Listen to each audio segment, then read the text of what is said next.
All right. So, White House Card 250 Freedom is now officially in the books. And first, let me start by saying there was no PSYOPs run. So, that in itself is a win. I was a little concerned. And overall, the card was a pretty good card. Excellent fights.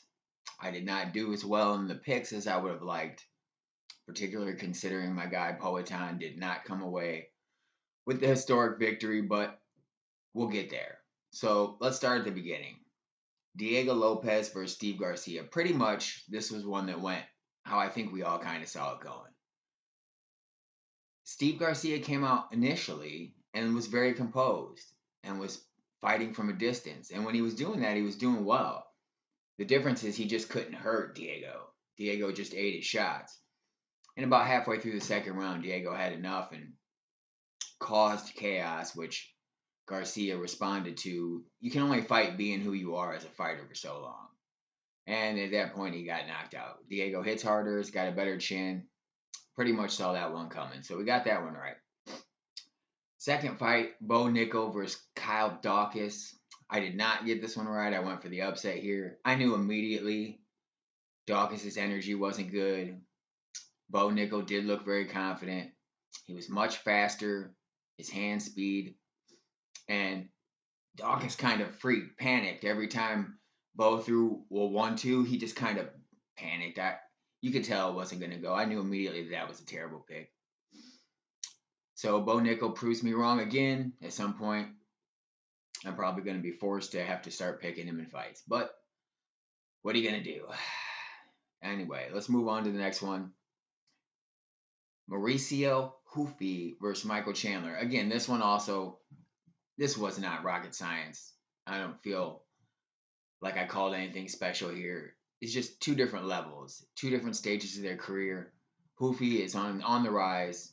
He's the highest level striker, maybe in the division, one of the top in the game for sure. And Chandler couldn't even get to him to get a takedown. I mean, he just really had nothing for him. It was overall just a beatdown. So it's probably time to move on for Chandler, although he's probably going to stick around for a couple more paydays, which I understand. I get it. It's your job. You want to maximize your profits, but his days of fighting for championship contending fights is unfortunately over for him. Moving up the card, we got Josh Hokett versus Derek Lewis. Again, I wanted to pick Derek Lewis, I really did, but I just couldn't see any way around it. Hokett is too active. He has a big personality. Both of those things tend to make Derek Lewis very hesitant, almost nervous. He didn't look like he wanted to be in there at all. He got hurt very quick.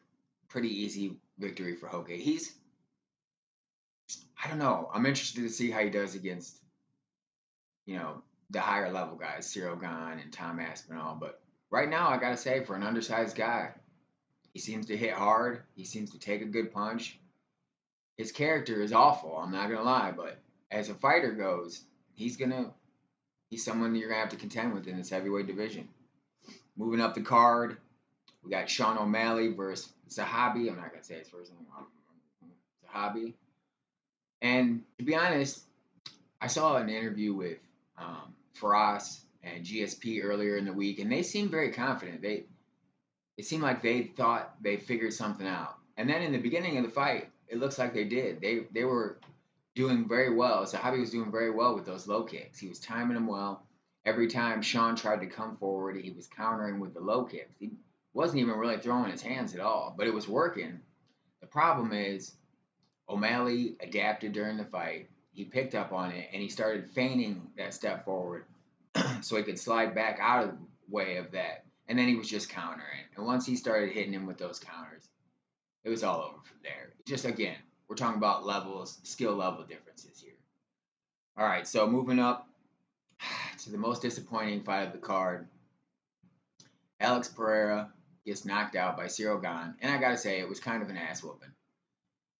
The reason I picked Alex to win by early knockout was it's the only thing I could figure why he would get that big, is he just wanted to come in, drop bombs, and hope to get him out of there with one shot, which it kind of looked like he was doing. He just couldn't find it.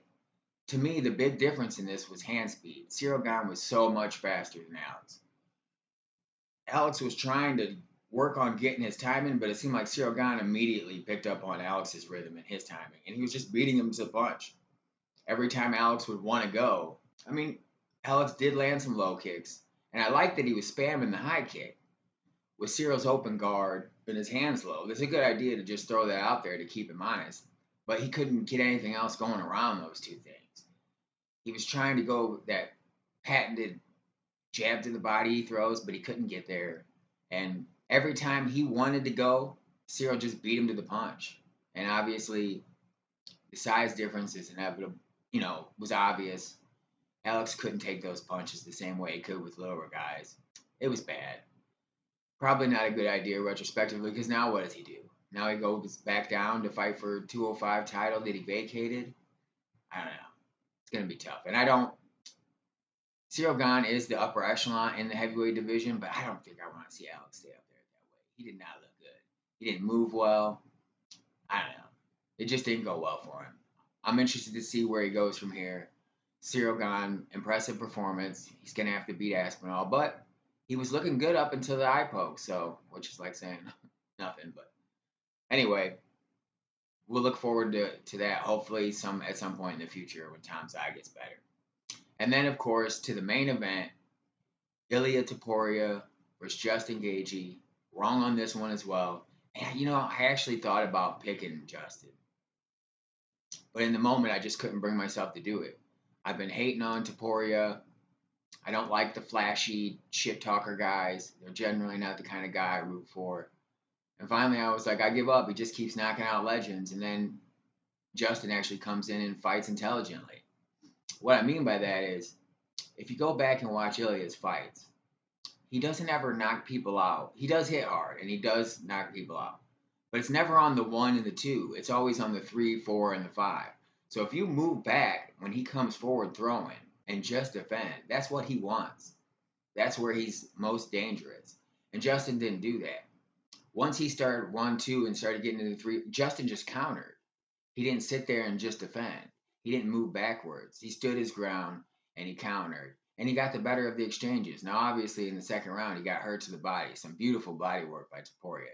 It's not like he didn't have moments in the fight, but he did empty the gas tank trying to get him out of there. And I think the pressure he put on himself by saying he'd knock him out early was a factor.